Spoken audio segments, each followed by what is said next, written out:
Falid Saada, ce qu'a dit Abdelrahman Mahdaoui par rapport à toute cette histoire de cette équipe nationale, donc le mécontentement de certains joueurs cadres de l'équipe nationale qui n'avaient pas accepté de jouer comme remplaçants, le départ de Raivac, l'attente d'un nouvel entraîneur dans les heures qui viennent ou bien les jours qui viennent, en attendant bien évidemment le match couperé contre le Nigeria en terre nigériane.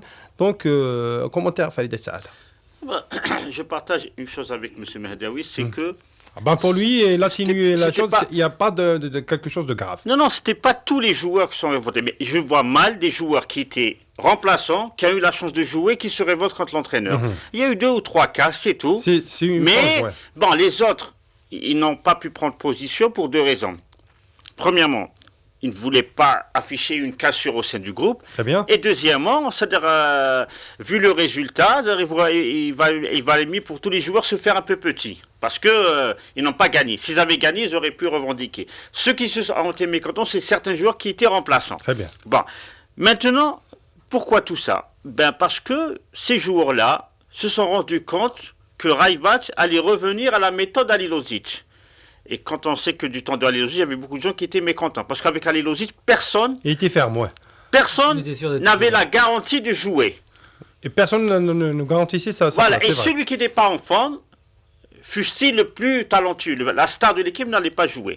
Donc les joueurs, alors qu'avec Gourcuff, c'était le confort. Gourcuff, toujours les mêmes joueurs. Il a 14-15 joueurs, donc dans sa tête, il avait 11 joueurs, 11 titulaires et 3 remplaçants. Sauf suspension ou blessure.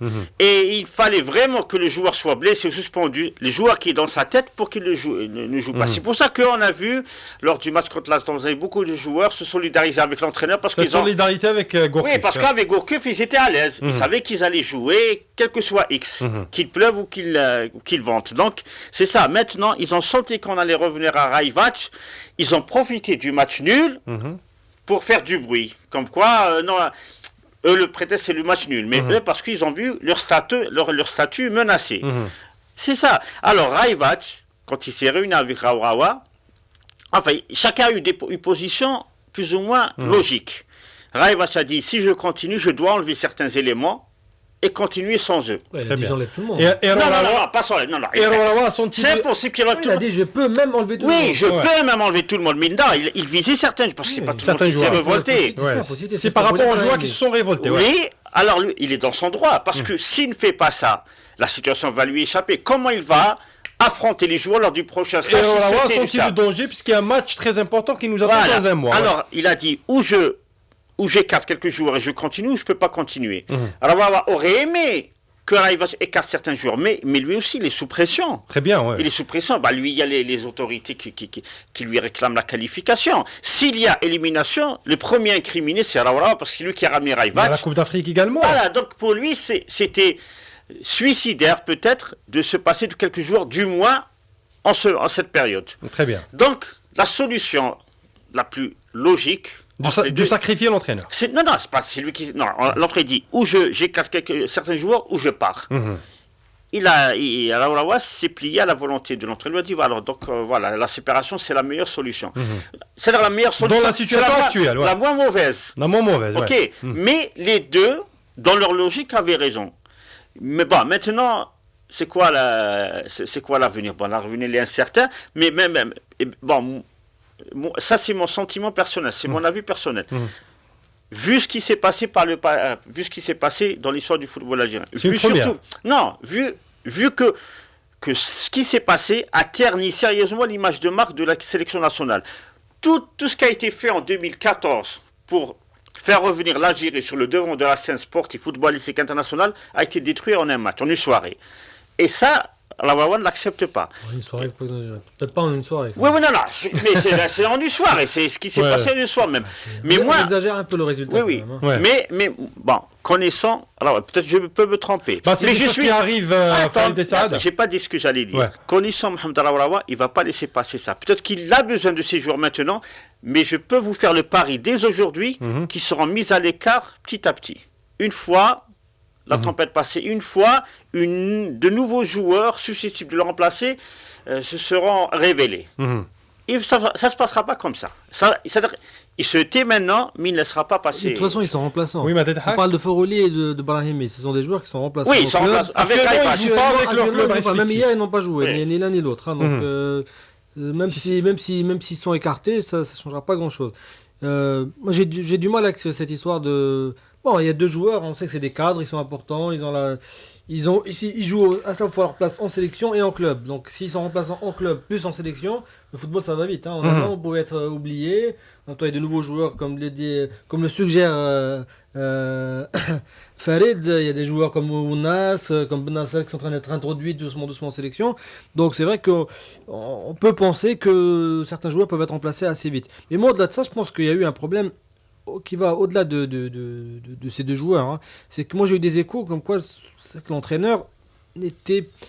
Nous, au début, on a dit que c'est le profil... il y a peu de gens qui ont protesté contre le profil de Rajevac. Tout le monde a dit, voilà, c'est le profil intéressant, c'est l'école yougoslave, il a la poigne, il a la réputation de mater les vedettes, il a fait ses preuves. Il a fait ses preuves en Afrique, il a avec le Ghana, des résultats. Mais au final, d'après les échos que j'ai eus, c'est quelqu'un qui a eu du mal à s'imposer, à discuter avec les joueurs. Certains disent qu'il n'était pas très impliqué. Il aurait même, il y a certains jours, pendant le dernier stage, il n'a pas passé la nuit avec Sidi Moussa, il a préféré... Donc c'est un peu il y a une image un peu différente qui ressort de ça. Et peut-être que justement ces joueurs-là ont profité de cette situation pour essayer de l'éliminer, on va dire. C'est à l'entraîneur de gérer le vestiaire. Il y avait des choses qui se sont passées par Farid Hassan dans toutes les sélections du monde. On se rappelle en sélection de France, il y avait des joueurs comme Evra qui se sont révoltés contre Domenech. On se rappelle également... Oui, mais après, c'est quoi la décision? Il y avait des sanctions. Il y a eu des gens qui ont été expulsés pour... Anelka, 18 matchs. Et Evra, c'était pour 4 matchs ou 6 matchs, je ne me rappelle pas. Mais il y a eu des sanctions. Ça ne s'est pas passé comme ça. Mais moi, Mahdi, je me méfie des échos. De ces échos-là, parce que maintenant, on l'a pas. Ouais, oui, maintenant maintenant que le taureau est tombé, c'est facile de lui porter les stockades. Parce que maintenant même il y a des membres du staff technique, des joueurs.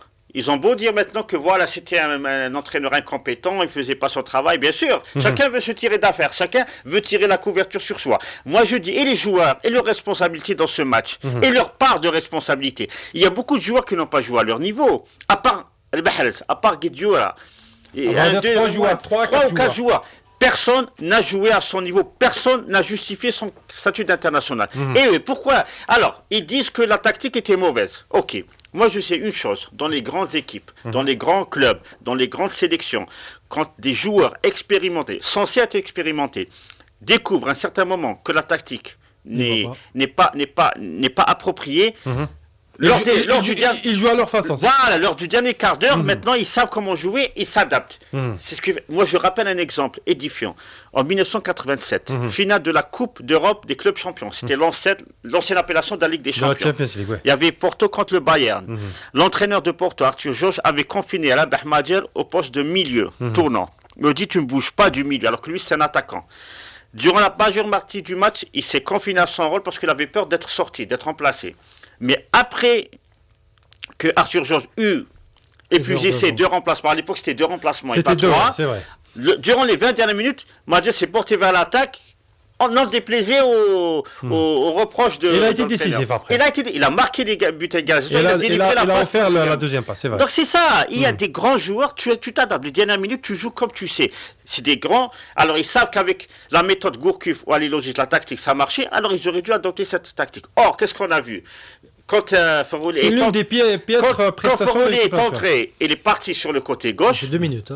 Ouais, non, 4 minutes. C'était 4 minutes. 4 minutes. Même pas Brahimi. D'accord. Et en plus, 2 fois il touche de ballon, 2 fois il le perd, il glisse. Quand même ça. Brahimi, pareil, le contrôle de balle de Brahimi, c'était... Voilà. Bon, il y avait aussi le mauvais étage de la pelouse, bon, mais ça n'explique rien.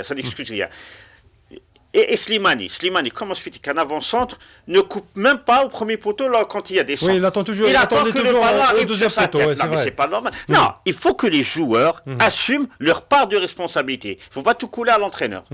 Et en plus, l'entraîneur avait seulement 2 matchs. Il a supervisé cette équipe nationale durant 2 matchs. On poursuivra. Le pire dans cette. Moi, rapidement, parce qu'on a un flash d'information. Moi, je veux bien ce que fallait dire que on ne met pas tous entraîneurs, mais je me rappelle que après le match du Cameroun, il nous a dit, il a affirmé qu'il ne connaissait pas ses joueurs, qu'il avait des lacunes, qu'il ne connaissait pas. Il a été trahi par ses assistants. Voilà, ça c'est encore autre chose. On va parler justement juste après le flash.